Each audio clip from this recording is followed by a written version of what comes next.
was stage like the same to you. I didn't know what to respond, how to respond. Should I smile back or should I not smile back, or should I say hi or should I say yes I'm good and then tell them the whole of my story in the morning or what? I didn't no idea.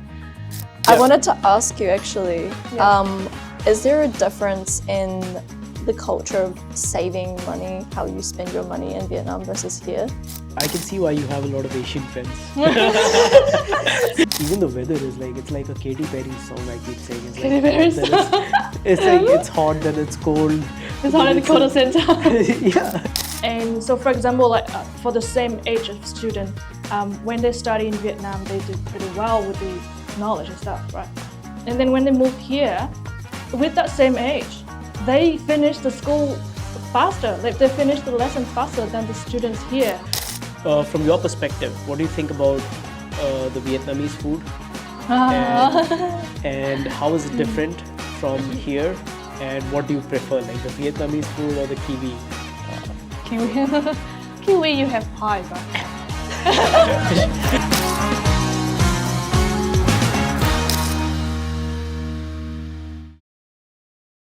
Hi everyone, today we are sitting down with Sue.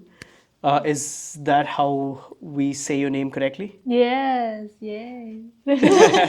All right, and where exactly is it that you're from? So I'm from Vietnam. Vietnam. Yes. And when did you move here to New Zealand? So I arrived to New Zealand like in 2018, so probably like 6-7 years ago. 6-7 years ago. Yes. Oh yes, I do remember you had mentioned the same last time as well. And what did you pursue here? So the first time I came here for study, so I finished my postgraduate diploma, and then I worked for a few years, and then now I came back to university for master. Right. So you finished your postgrad diploma here, and Not at University of Canterbury, but at other institute. at But other in New Zealand institutes. as well. Got it. Got it. So, can you tell me a little bit about the education system back in Vietnam? So back in Vietnam, it's a bit different from here. Like even, I would say it's a bit rigid in the way that we have the structure, like the system of, for example, like the lessons to follow, and then every day we're gonna have like a small quiz or like exam with the teacher. So we can catch up with the lessons every day. But here, everything, it's just we have a midterm or final term, or pretty much like that. And then Right. probably like a little bit of quiz at the end of the week, not like every day. Right. So yeah, it's a bit different in that way. Right. Also, my co-host today is Audrey, and she is a Kiwi.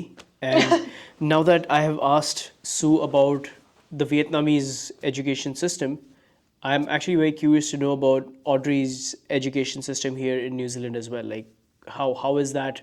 Do you see any resemblance? Are there any differences? There's a lot of differences because here in New Zealand, we're just expected to pass. So we're not expected to excel. If you want to excel, there is opportunity to excel. So for example, you have to study yourself. So you would do your own quiz every day for yourself to memorize whatever content you had for your lesson. But it is not compulsory. So like, for example, when I got a bad grade, when I thought I got a bad grade, and I went to my lecturer and I was like, what do I do to get a better grade next time? And he was like, oh, you did amazing. Like you did so well. And I was like, no, I don't think I did well. So I think it's not just the school system. I think it's also the attitude towards like studying. Yeah, like talking about that is I think that is the like huge difference between Vietnam and New Zealand education here. That in Vietnam we always like students and the family we always expect for the high grades, and we always like we study before the school starts. Like we study the lessons before the teacher teach us at school in the class. So so the family we expect for the high grades, also so they put the pressure on the students. Do you And think so- it's a good thing or a bad thing? Well, I mean, it's, like everything has pros and cons. So that education system help us to know quite like in-depth knowledge. Yeah. And so, for example, like for the same age of student, when they study in Vietnam, they do pretty well with the knowledge and stuff, right? And then when they move here, with that same age, they finish the school faster. Like they finish the lesson faster than the students here. Do you also sometimes feel like when you're in a class that probably you are like smarter than your peers here? Well, I mean, like in my master now, I'm not feeling that because we are also have a diverse of people from different backgrounds, and some people, and it's different different cost structure. So for my degree, we don't need to have the finance background, for example, to study. So it's pretty new for me. So in that way, I don't feel like faster than anyone. But I mean, like in high school, it is pretty much like it's obvious to see the difference. You can see the difference. Yeah. Yes. So I relate to that quite a bit because, and what I realize now, and I think I'd mentioned this last time as well, is when you say like Vietnamese education system, it's very similar to India as well. Like we also like there is this emphasis culturally on studying, preparing, starting before your school starts, and then there's a lot of pressure if you don't meet your grades, and that's why I asked Audrey about the schooling system here as well, because I wanted to see a comparison of how the different schooling systems stand together. But it's very so I very recently traveled to Vietnam. Nice. And I was in Halong Bay and Cat Ba and then all the touristy stuff. But I saw so many economic similarities between the society in India and the society in Vietnam. And my reasoning for this pressure of this academics and all of that is upward mobility. Like I saw some really great companies coming out of Vietnamese. Like you guys have your own car company. I don't know which. Yeah, have electric vehicles. Oh yes, I forgot the name, but yes, we do have that. Yeah, Yes. and I had never heard or seen that brand ever before, right? So when I was in Vietnam and I saw the car, and I'm like, damn, these guys have their own car company, and you guys have got a very prolific tech space as well, right? Like your own tech companies and stuff. Well, I don't know much about that, but yeah, maybe. Yeah, yeah. Yeah. Yeah. No, so, I mean, I did see it. So you guys definitely have it. But I think that's an indication of, like there are so many similarities. I don't know if sociological terminology is the right word to use it. But I think this drive for like upward mobility, like moving from a lower economic background to like a better economic background is what drives this. So basically what you're saying is people want to lift themselves out of their living conditions. Absolutely. Whereas here it's like we all got most of us have like a backyard. We've got fresh, well not fresh, but like clean water, and we have just like the basics that a lot of places don't have. So you could say that you're poor here, but like you still have those things. So that could be a reason for why we don't try as hard when we're studying as well. And well, I think that also a little bit of difference in the way that we live. So like in Vietnam or in like developing countries, we can say, we are still, finding the way to have a better economy. So of course we still have to produce, we have to manufacture all of like the cars, the clothes, or all of that things to boost the economy. But here in developed countries, it's already good, like the currency is good already. So at this stage, what we are looking for, it is the health, it is the wealth, it is the life for a human. We don't need to look for, of course, we have to balance the economy and first like the social life and stuff. But here people are more of like, oh, I want to have fresh water, fresh air, rather than, oh, why I have no money in my pocket? Because we have the safety net here, which is the, because it benefits. Yeah, wins. Wins, yes. Yeah. In Vietnam or India, I bet that we don't have that. Yeah. If we don't have income, we don't have job, we done. Pretty much. Yeah. But yeah, so Yeah. that's the difference. Yeah, no, and I completely agree with you. So, for example, a couple of things I noticed here, right? Like, let's say you are somebody here in New Zealand who is earning minimum wage, and you have somebody who is earning above the median wage. They have about the similar kind of a lifestyle, right? Slight differences in terms of somebody's ability to like buy more stuff and probably like travel more frequent or do something a little extra, but the lifestyle is pretty much similar. I don't know how it is in Vietnam, but in India, like if there's a difference between a minimum wage and above average, there's a massive difference in lifestyle. There's a difference in the kind of social circles that you're hanging out with. There's a difference between the kind of music that you're listening, the kind of experiences that you go and get. So the kind of cafes that you're going to be sitting in. So there are those differences, and in New Zealand you don't see that.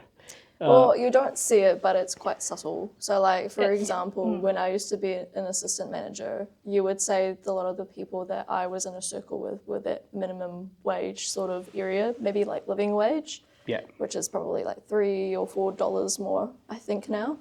And they do have a different lifestyle, but it's not that you can't talk to other people, you can't interact with other people in other circles. Like, it's not a biggie. Yes, agree with Audrey about that. I think that every country, when we talk about the gap between high economic society or the low society in a country, it is still have a gap. It's just that in India and in Vietnam, like I say, we're still new for those things. Yeah. So the gap is so obvious. Like millionaire in Vietnam, for example, they have cars, they have the Lexus, they have the Mercedes and stuff, right? It's Yeah. like European cars and stuff. But so the low society in Vietnam, we may not have cars either. We just have motorbikes, and even lower than that, they don't. The motorbikes, it is not motorbikes either, right? So that is so obvious. But here, it is very subtle, like you say.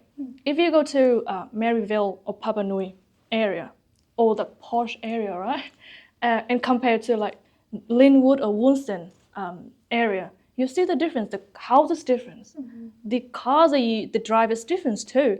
But of Yeah. course, like they don't talk about it, like you say. Yeah, it's Like- very subtle. Yeah, it's very subtle. Like in Vietnam, we talk, oh, look at the cars. Oh, look at that, like look at the clothes that they wear and stuff. But here, oh, whatever you wear or whatever you drive is fine. But when you come to their house, how big it is, Yeah. or how they decorate the house, Yeah. Even the neighborhood, you see it. Yeah. So, So if, yes. yeah, if you walk inside the house, yeah. Also, like I'll quickly point this out. Like Audrey might be going to Vietnam pretty soon. Hey. Yes, and Hanoi has. I was surprised by the kind of bars that Hanoi has.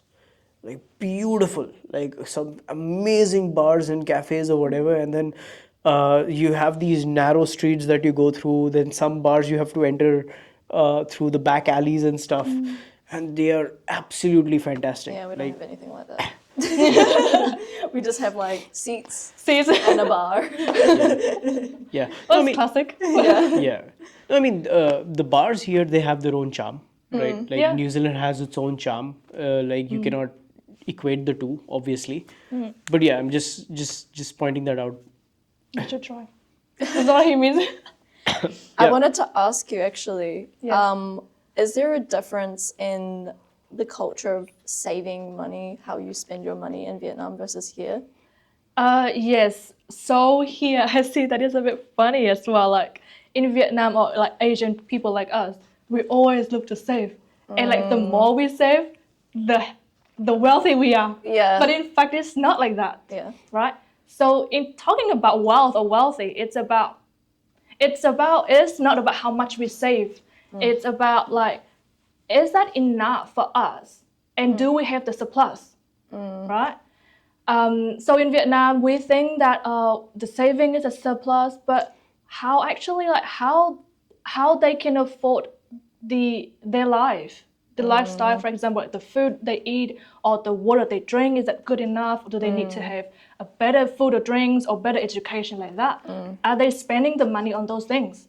But they think, but in Vietnam, so yeah, in Vietnam we save, we love saving, and in here I have some friends and they love spending. Yeah, I agree. Like at the end, so for example, here we pay weekly, for example, like that, right? So we most of the time we pay weekly, and then at the end of the week, they all finish their pay.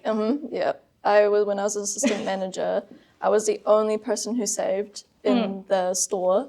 And I would have friends asking me for gas money at the end of the week, or asking me for, oh, can you buy me this food? I'll pay you next week. Like, I swear. And I'd be like, no, I'm not going to do that. Because it just encourages that behavior. Like, I'm just going to spend everything. And then they go into debt, and then they're paying like 30% interest, I believe. Yeah, I can see why you have a lot of Asian friends. Same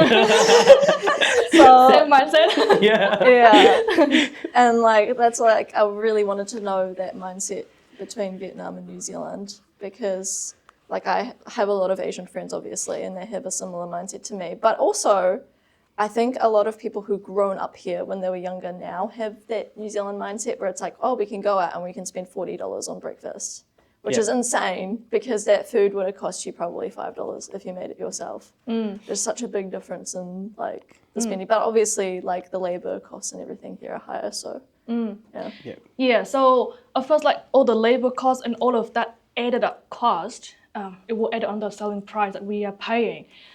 So of course we have to. I think we have to like look out for that.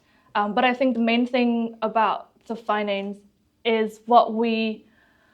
The saving is good. The saving is a good practice and a good habit to maintain. But at the same time, I think here in New Zealand and in other developed countries, they have a good mindset of investing. And investing in investment is where it what people would say rich, but I would say we make us become wealthy. And wealthy is what we aim for. do you guys kind of have like a Kiwi Saver situation in Vietnam? Do you have that? I think we don't have Kiwi Saver in Vietnam. Like every week, not every paycheck, you contribute 4% of your pay.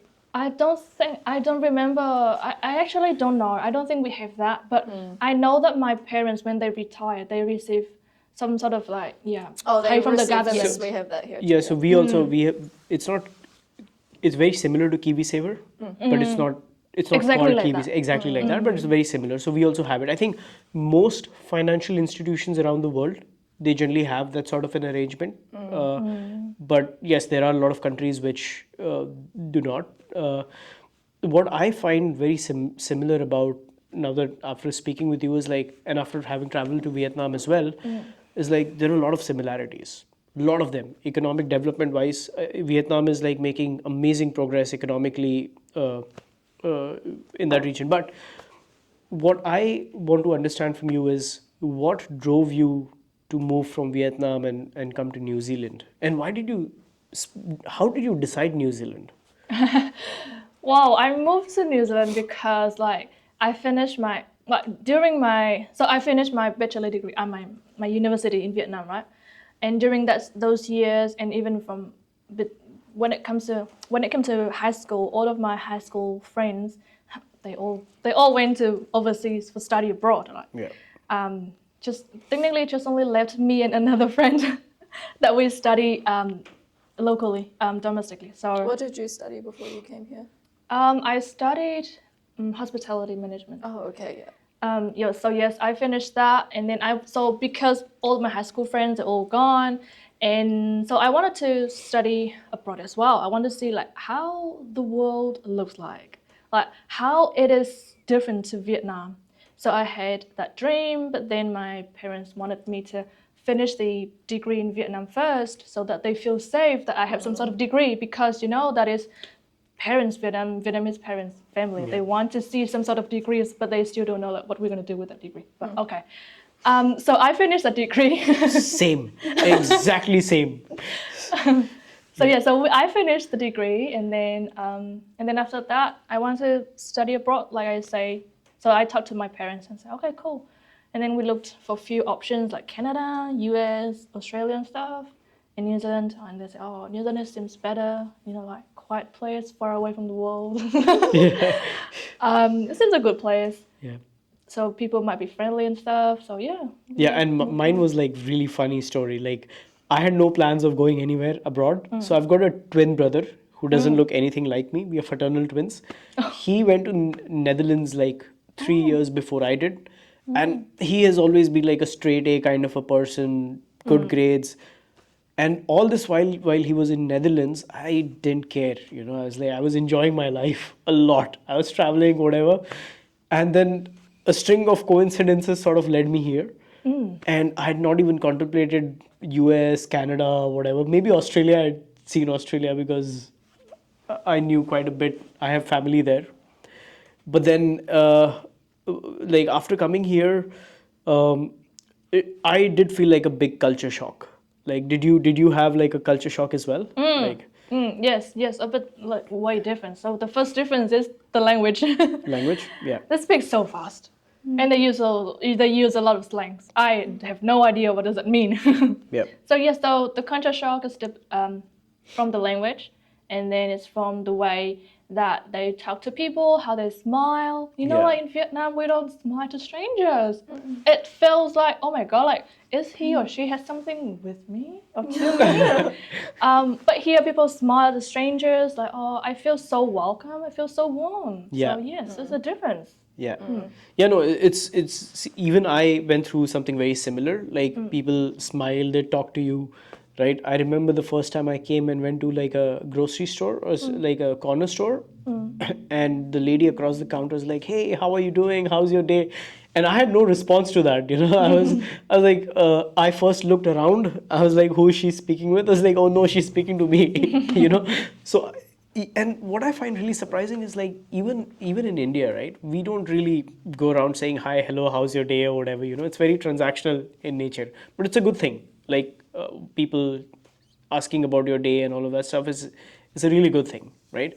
So, but yeah, so communication, and that is definitely a culture shock. How long did it take you to like? Did you have hesitation in, let's say, responding back or doing that stuff early on? Yeah, at the early stage, like I the same to you. I didn't know what to respond, how to respond. Should I smile back or should I not smile back, or should I say hi, or should I say yes, I'm good, and then tell them the whole of my story in the morning, or what? I didn't no idea. So yeah, it took me a while, but like I observed people, observed other friends, observed the teachers, how they talk to each other, see other school friends, how do they talk to each other, how they talk to the teachers. And then I learned from there. And then also I got job in hospitality. Like hospitality is about customer service. You have to talk to the customers. And then yes, I learned from that. Right. And then when you say you learned, like if I were new coming from outside, uh, how would you tell me to go about learning? Oh, I would say maybe, of course, obviously you come here to do some sort of things, right? So you have a plan, that's why you come here. So either the plan is study, the plan is working, the plan is visiting, right? So be friends with the people in that group, in that circle first. And then get out and then get some jobs if you are study or How do you get over hesitation? over the hesitation. Yeah. Wow, I have to train myself. People saying that pretend until you make it, right? Oh, Fake yeah. it till Fake you it till make you it. make it. Yeah, yeah, yeah, yeah. Yeah, like that. Yeah, Yeah, so that's a good motto. so that's excellent advice, and I agree to that. I think one addition to that, what I would say is like just copy, just imitate somebody. See someone who is interacting really well, and then just imitate that person, and then your advice of faking it till you make it. And like also you don't have to get a job. You can like volunteer somewhere as well Yeah, if you're true. traveling. Yeah, Yeah. absolutely. Yeah. All right. So, uh, what were some of the challenges early on? So, one of them obviously was the cultural challenge, but then any other challenges that you faced when you first moved here? Like, When I moved here, so I came here for study, yeah, and then I found it a bit difficult because, like I say, here the teacher give you either 40 slides for one lecture or 50 slides for one lecture or the whole book. You go, you read, you come back and you ask the teachers, right? So yeah, so I have to get used to that system. I have to go back home, read the slides, do the homework, read the book as well, go to the library, ask the friends. us the Yeah. teachers and stuff. And what about like your flatting situation and housing and all of that stuff? How was that different? I feel a bit lucky back then when I made friends with the people in the class, and then we like share the flats and Got it. found the flat quite easy. Got it. Yeah. Yeah, no, house hunting was definitely a big problem for me. I just send the money online with pure, like, what do you call it? Faith. Like, I just A bit found. naive. Yeah, I mean, Send the money. yeah, I was like, okay, I don't have a lot of choice. I need to go. Like, I'm getting on my flight pretty soon. I need a home once I reach. So I had to like take a call and then Yeah. send it. But it was easier to trust people here in New Zealand than to if this Back was home. yeah, if this was India, I probably would never have done that. Yeah. But yeah, uh, my experience coming to New Zealand, overwhelmingly, it has been really positive. People have been exceedingly nice. They're really good people. One major thing that I noticed, and I want audience members also to take note of this, especially Indian audience members, is I have seen a very beautiful trend when people walk through doors. They open the door for you. Have you seen that? For Noticed that? women, yes. Or for men, I don't know.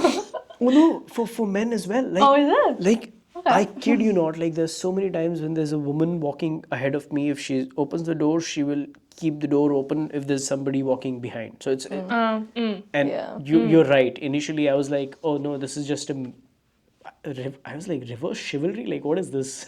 You know, but It's it because we're expected to look after ourselves here. right. It's not like in some countries, like for example in Russia, where it's like, oh no, like I can't pick this up because my nails are too long or whatever like that. Like you don't have an excuse, you have to do everything. But also like it's natural. Like we open the door just because we're being nice. And then we also have the saying, about the smile. You're like, you guys were confused about people smiling at you.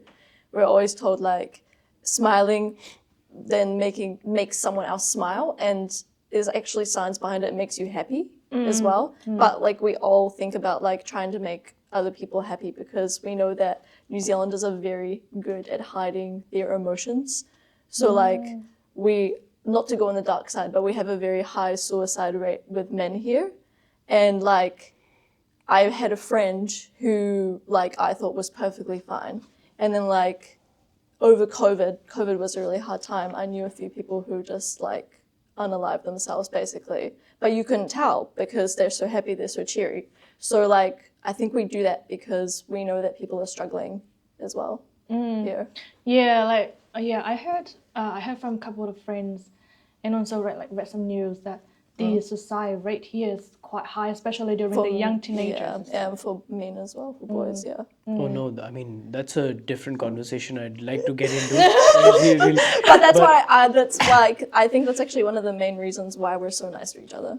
Yeah. I think that's actually why, because we learn about it at school and we're like, hey, like your mate, yay, like he might be saying, yeah, I'm fine, she'll be right, and then like, But actually, inside they're not okay, because we're just so friendly to each other, so you can't tell sometimes. Maybe it's. I think now that she's touched on this, Asian societies we are more family oriented. What do you think? Yeah, we are. We are, right? So we always have a sense of community. With Western societies, and this is just something I'm noticing, and probably you can let me know if whether the observation is accurate or not. They are more individualistic. So as a result of that, perhaps they are more lonelier. I don't know. I agree. We also have a very low percentage of religion, like people who believe in God here, like in any God. I think it's 60%, maybe 40 to 60% of New Zealanders are like atheists or don't believe in a God. Yeah. So I think that's a big part because a lot of my religious friends from Asia, they have always got community to help them, like whether they need somebody to help them move or they need to just go and talk to someone about school or whatever, they have someone to talk to.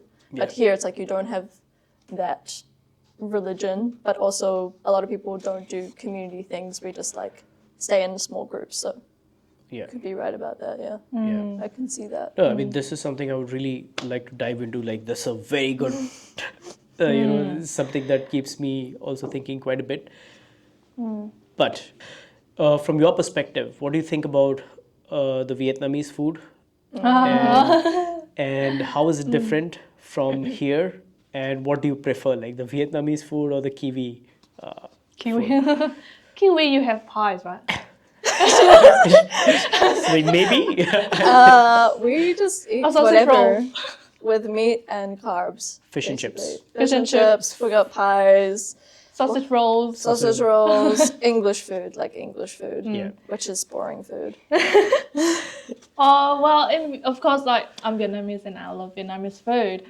I love Vietnamese food in the way that they have, it is less fried.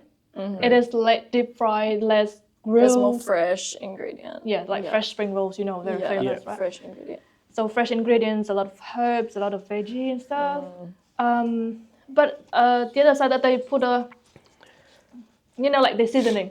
It's quite a bit more. What is the difference between the Vietnamese food here that's sold in the store, like in New Zealand, versus the Vietnamese food in Vietnam, obviously? Well, of course, like you may heard a lot of people say that, oh, it's not like authentic, you know, like the taste, which I agree with because it's, like you cannot, there's a lot of ingredients and herbs that you cannot find here, like you can And it's in expensive Vietnam. to import as well. Yeah. It's the same with So- Indian food, eh? Yeah. So they try to mimic the authenticity, like the best that they can. Do they add more sugar? Sometimes I feel, yes. Because think New Zealand loves I sugar. noticed, because I went to a Vietnamese family and they fed me traditional food. And then I remember just being like, where is the sugar? Where's the sweetness that I always, the sauce being like so syrupy in the restaurant. But yeah. Have you changed as a person quite a lot since you moved here? Do you think you're still the same person, or do you think that when you go back to Vietnam, your parents are like, whoa, like... I feel open to people. I feel open-minded now. I feel more, I could say, friendly. Back in Vietnam, like I say, in Vietnam, we do not smile at each other. It is not like we are rude. It's just we don't have that sense, you know? Yeah. So we are also just kind of like preserve to ourselves, pretty much. So here, people love sons, you know, like we are open to people, we are smile at each other, we help out the people if we see that. So yes, I feel like I change it in a good way. I have different mindset as well. I see the difference between two countries. I see the difference between peoples among people. So yeah, myself, I feel, yes, I do change a little bit in a good way. Yeah. No, I think you touched on two very valuable points, and I agree with them. But in terms of change, like when you mentioned that, people are not rude, but they don't smile and talk to each other, and that you feel more liberated here. Even I get it. Like, I remember the first couple of lectures that I entered, and our lecturers just giving F-bombs. And it just is okay. And then you can go with presentations which are like completely creative and humorous and funny or whatever. And people, I think that is very valuable. And then when I go back, and obviously I feel more, how do I articulate my thought? It's like I feel more, I'm more expressive. So that's one thing that happens as a result of being here, right? You become more expressive over time, right? Yeah. They definitely encourage it as well. So if we have a quiet class, and for example, if someone spoke, answered a question, I'd be like, oh, thank you for answering the question, because they really do want us to be quite vocal in our answers and stuff, even when it's just a basic class exercise. And yes, like even in the class, when we answer the question from the teachers, maybe the answer is wrong. It's wrong to what he looking for, Yeah, but he's still, or even like wrong answer, pretty much. But then he say, oh, and then he would say, oh, is that so? But he would not say no. He it's wouldn't say wrong. that's wrong. Yeah, Exactly. I know. But he would say, oh, is that so? Or how about this? Have you think about the other options? You know? Yeah. Oh, I love it. Sometimes I don't even know that I'm wrong. Yeah, you I'm don't know not. what you... Yeah. I think it's a very as you guys see it, a very liberating experience. From my experience hearing other people's experience when they went to school in their countries. So if you come here, just like you have to come with an open mind, obviously, because there will be lots of things like people smiling at you, teachers asking you your opinion. Teachers also, you don't have to call them sir or miss. But yeah, you just have to be really open-minded. Yeah. Yeah, like with the students, like in Vietnam, we sort of like, even in the class, all the tables and the chair is very in orders. So the order is what we follow in the class. And even like, I think in the society or in the family, it's the same thing. We follow the order from the senior people. So either it can be teachers, it can be parents, it can be grandparents, or even in the workplace, it might be even your boss. You just follow them, even they are wrong or maybe not. Yeah. Right? So so I think that is the different things. The way the tables and chairs, the orders that we follow, it shapes our mind in the way that we follow. Rather than here, we are taught to be leader, to be the leader of ourselves, to be leader of our life. And it is not that leader to lead, like to tell other people off or to tell other people what to do, but it's to lead our life, to have the plan for our life. So I think that is in a good way. That is the difference, I think. And then I love here the environment, the educational system here in that way. Yeah. Yeah. No, I mean, for creativity and all of that stuff, like New Zealand's education system or Western education system in general is definitely top notch. Like especially higher education, the creative freedom that you have to go ahead and do so many things is pretty good. And yeah, I mean that, and I agree. But I'm also realizing, like every time I speak to you and other Asians as well, I get why India comes under Asia. It's clubbed under the same category. Apart from the fact that we are on the same continent, but yeah, no, there's so many similarities. It's insane. I've definitely learned quite a lot of that. And do you have any other question you want to ask Sue about her transition from Vietnam? Well, you work in hospitality. So how is it different working in hospitality here versus Vietnam? So I had 6 months of internship in Metropole Hotel. So yes, over there we are, of course, like in hospitality, you have to be friendly, of course, right? But over there we are still, like you say, say, Madam, Sir. But here we don't call that. That is the difference. Even with the customer, if we know their names, we just call by the names. Or otherwise we just say hi. But over there, that's the difference. And also, I think, I'm not sure. I feel like here it is have different. I don't know much actually, because I only have like 6 months of internship over there. I think it's about the workplace.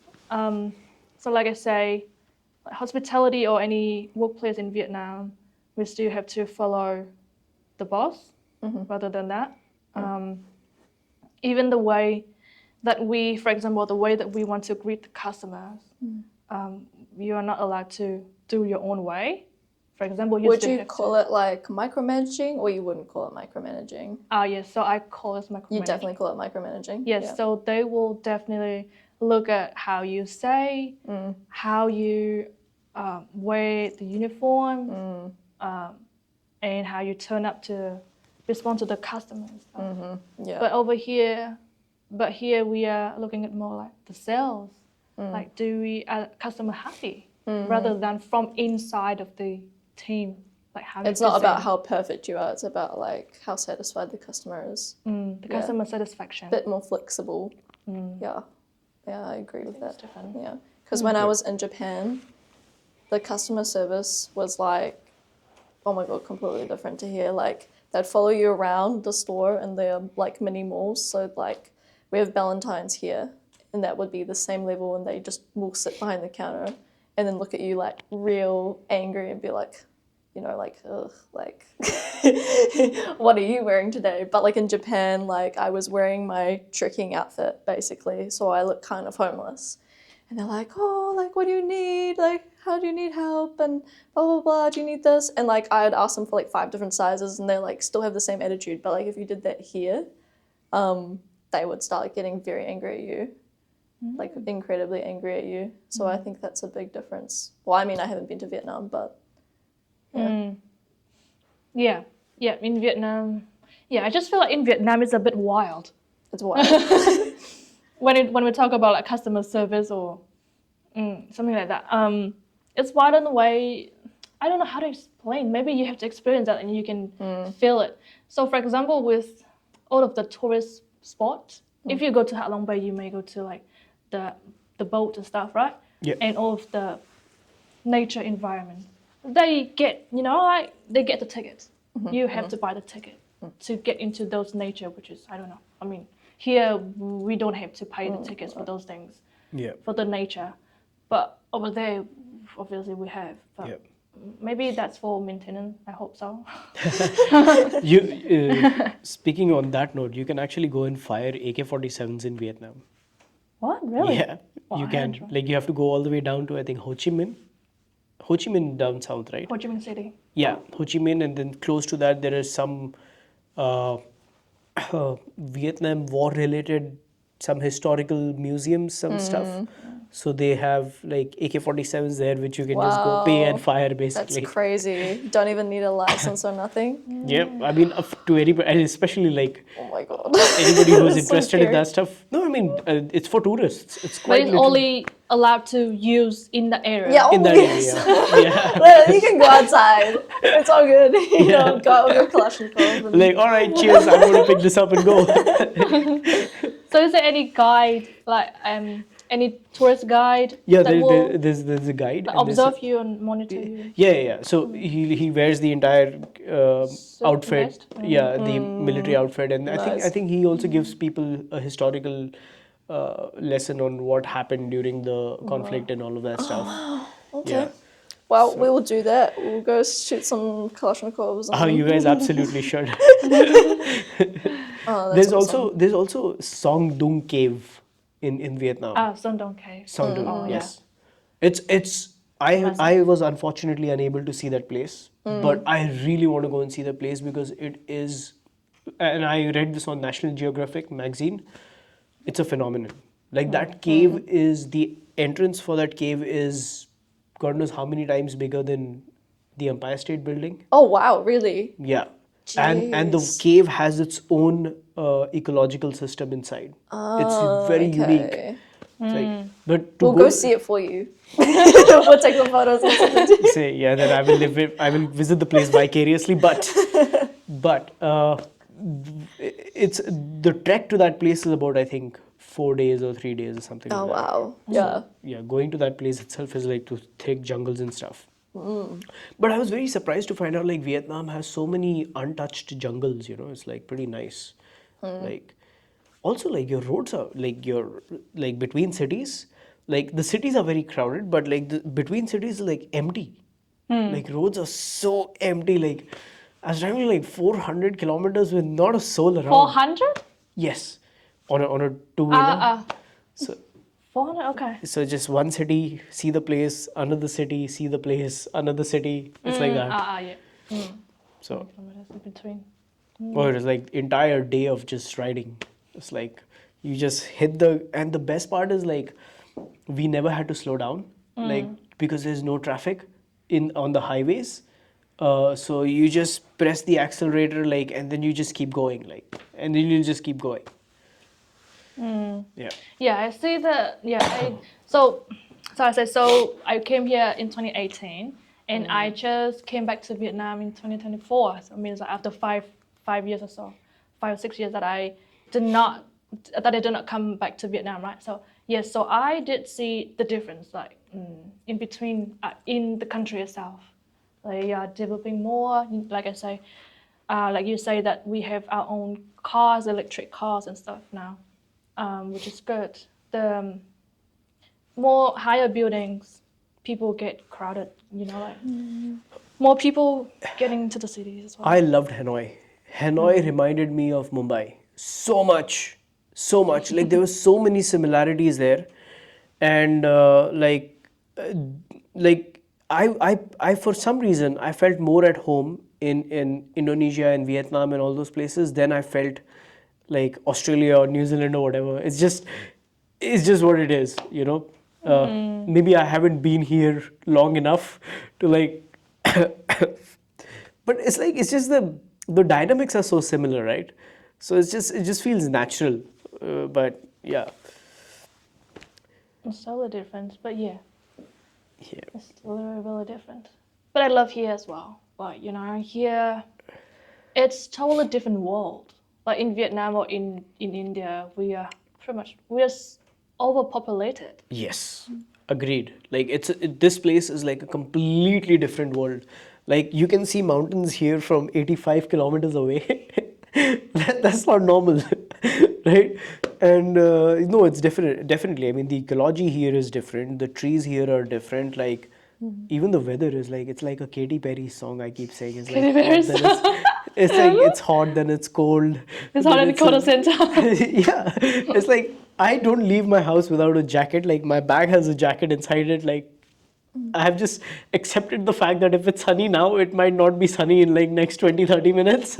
And then it might be just rain in 1 hour or 30 minutes and then stop. Yeah, and after 10 or 11, it gets super windy sometimes. So, like, you have that, like, you'll wake up and you'll be like, oh, wow, it's going to be a super nice day today. And then it's like windy, windy, windy. And you're like, oh, I should have brought a jacket. yeah, yeah. Yeah. And I used to always wonder, you know, why did these iPhone or like mobile phone manufacturers have like a weather app on it? I have never used it back in India, right? We have like very set seasons. Like monsoon will go on for like 4-5 months. We'll have summers, you'll have winters. That's it, right? But it's for this country. And then when I came here, I was like, okay, I see why we need that. Yeah. It's changed so frequent. That's what happens when you live on an island. The weather is just like constantly changing. Because even in like UK, it's the same. I think it's actually worse there, but yeah. Also, I just realized you also like coastline, right? Your like Vietnam is also it's like very vertical strip, but along the coastline. So it's generally warm and humid there, right? Right. What is your threshold for like cold here? Oh wow, like today is cold in Vietnam. Yeah. But here is summer, like spring, summer. Yeah, no, but in the sense like, are you able to like how comfortable are you with the cold here?